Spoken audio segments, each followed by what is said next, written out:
नमस्कार, आप देख रहे हैं मथुरा न्यूज दर्शन। बांके बिहारी कॉरिडोर भूमि खरीद की निष्पक्ष जांच हेतु कमेटी में शामिल गोस्वामियों को सौंपा ज्ञापन।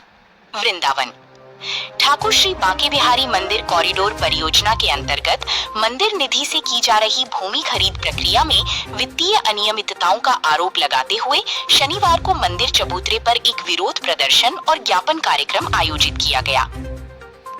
इस दौरान प्रदर्शनकारियों ने हाई पावर्ड मैनेजमेंट कमेटी के गोस्वामी सदस्यों को ज्ञापन सौंपकर पूरी प्रक्रिया की स्वतंत्र एवं निष्पक्ष जांच कराने की मांग की।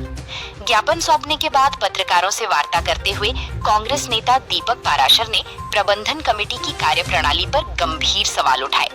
उन्होंने आरोप लगाया कि कॉरिडोर के लिए की जा रही संपत्तियों की रजिस्ट्रियों में भारी वित्तीय गड़बड़ियां हो रही हैं।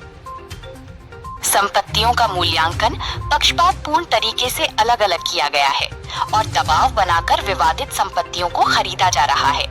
उन्होंने ये भी आरोप लगाया कि कमेटी में शामिल किए गए नए गोस्वामी सदस्यों को जानबूझकर भूमि खरीद से जुड़े महत्वपूर्ण दस्तावेज और अभिलेख उपलब्ध नहीं कराए जा रहे हैं। प्रदर्शनकारियों ने कहा कि श्रद्धालुओं की आस्था और मंदिर निधि की पारदर्शिता से कोई समझौता नहीं किया जाएगा। इस मामले में सार्वजनिक हित को सर्वोपरि रखते हुए तत्काल निष्पक्ष जांच शुरू की जानी चाहिए। रिपोर्ट रघुवीर बघेल।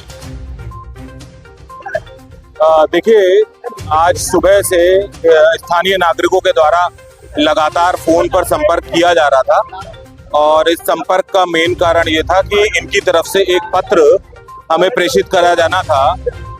वो पत्र अभी मेरे हाथ में है और उस पत्र को मैं जब देख रहा हूँ तो ये पत्र देश के कई सारे लोगों के साथ में है, जैसे मुख्य न्यायाधीश महोदय उच्च न्यायालय भारत सरकार जो है, सचिव महोदय हाई पावर प्रबंध समिति, जिलाधिकारी महोदय, मुख्य सचिव महोदय, मंडलायुक्त महोदय, उप निबंधक और साथ में हम 4 हाई पावर प्रबंध समिति के जो सदस्यगण हैं उनको लेकर के जो पढ़ पाया हूं इतनी देर में, इसमें जो इस समय एक डेवलपमेंट के लिए बांके बिहारी मंदिर के फंड से यहाँ पर कुछ मकानों की कुछ संपत्तियों का क्रय किया जा रहा है, उसके संपर्क में उसके लिए ये जो है लेटर दिया गया है कि इन संपत्तियों की जांच कराई जाए और इन संपत्तियों में बहुत विरोधाभास है लोगों के क्रय में लेकर के, और जो उनको भुगतान किया गया है उसके विषय में जो मैं पढ़ पा रहा हूँ और इसके साथ जिस तरीके के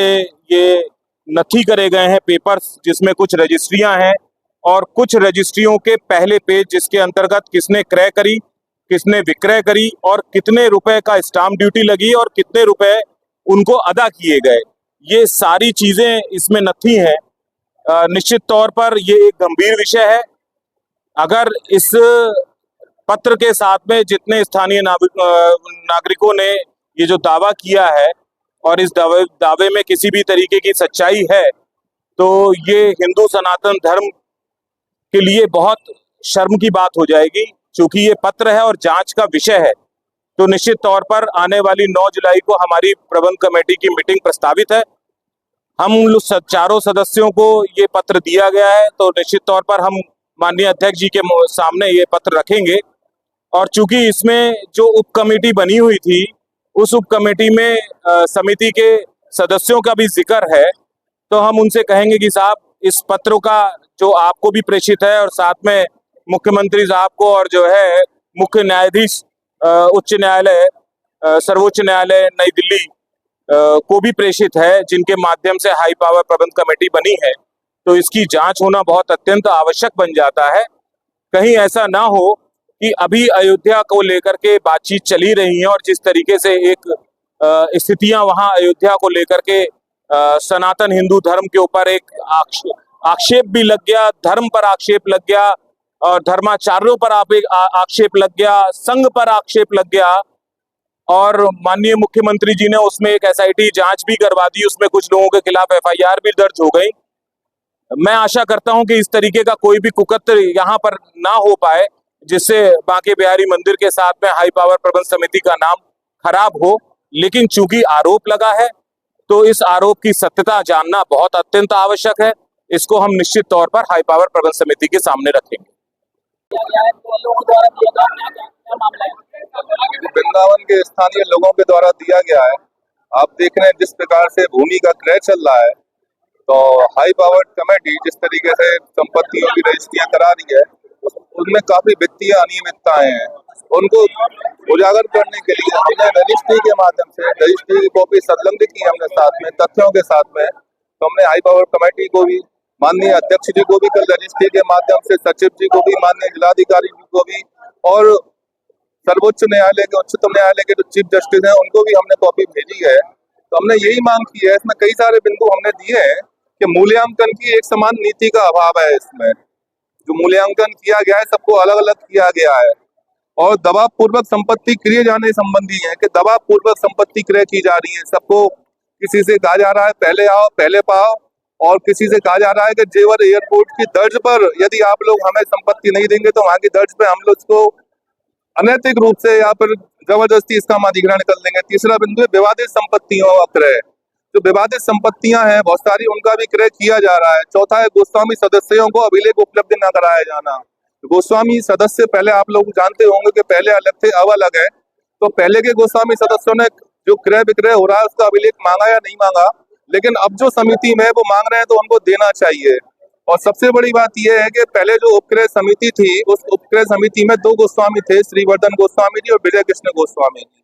अब वो इस कमेटी में नहीं रहे, तो अब नए कमेटी के सदस्य आए हैं, तो इनको बिना मतलब अपने साथ लिए उपक्रय समिति में लिए हुए, और जो 16 तारीख को जो अभी डेट थी सर्वोच्च न्यायालय में, उसके बाद भी जो रजिस्ट्री हुई है तो बिना किसी गोस्वामियों को क्रय समिति में लिए बिना रजिस्ट्री कर दी गई। 5वां, एक ही मूल संपत्ति के विभिन्न भागों का अलग अलग मूल्यांकन। जब एक ही संपत्ति, एक ही रकबे की जब जमीन है, तो जैसे एक रकबे में 4 हिस्से हो गए, तो 4 रकबे को अलग अलग मूल्यांकन देना, ये बहुत ही एक विवादास्पद विषय है। और सबसे बड़ी बात क्या है कि अन्य संपत्तियों में भी समान प्रकार की विसंगतियां हैं इनमें। और अंतिम बिंदु, उप समिति की वैधानिकता एवं कार्यवाही का परीक्षण। जैसे कि उप समिति जो बनी है उनको साथ लिए बिना आपने बाद में रजिस्ट्री की है, तो ये रजिस्ट्रियां आपने की है। 16 तारीख को जब डेट थी लास्ट, तो माननीय उच्चतम न्यायालय ने फटकार के रूप में ये पूछा कि आपने बिहार जी कोष से पैसा क्यों लिया, आपने बिहार जी कोष से पैसा क्यों दिया रजिस्ट्री कराने के लिए। तो हाई पावर्ड कमेटी के सदस्य वहां पे वकील साहब बोले कि हम पैसा वापस कर देंगे, लेकिन इसके बावजूद भी जो रजिस्ट्रियां हुई है उनका पैसा कहाँ से दिया गया है, तो ये सब हम लोग जानना चाहते हैं। ये हम कोई आरोप नहीं लगा रहे हैं, हम सीधा सीधा सा सवाल पूछ रहे हैं। जैसे कि आपने देखा होगा राम मंदिर में अभी जो लूट हुई है, डकैती हुई है, तो हम चाहते हैं यही घटना यहाँ बिहार जी मंदिर में ना दोहराई जाए। ये तो सब साक्षात, सबको देखो, साक्ष्य को कोई प्रमाण की आवश्यकता नहीं होती है। जब कॉरिडोर बनाने की मंशा सरकार की है तो सरकार को पैसा दे करके रजिस्ट्री करानी चाहिए थी। तो बिहार जी कोष से पैसा दिया है तो सीधी सीधी मंशा ये जाहिर होती है कि सरकार की सीधी सीधी मंशा बिहार जी कोष पर लगी हुई है, बिहार जी मंदिर के खजाने पर लगी हुई है, और बिहार जी मंदिर को लूटने पर लगी हुई है।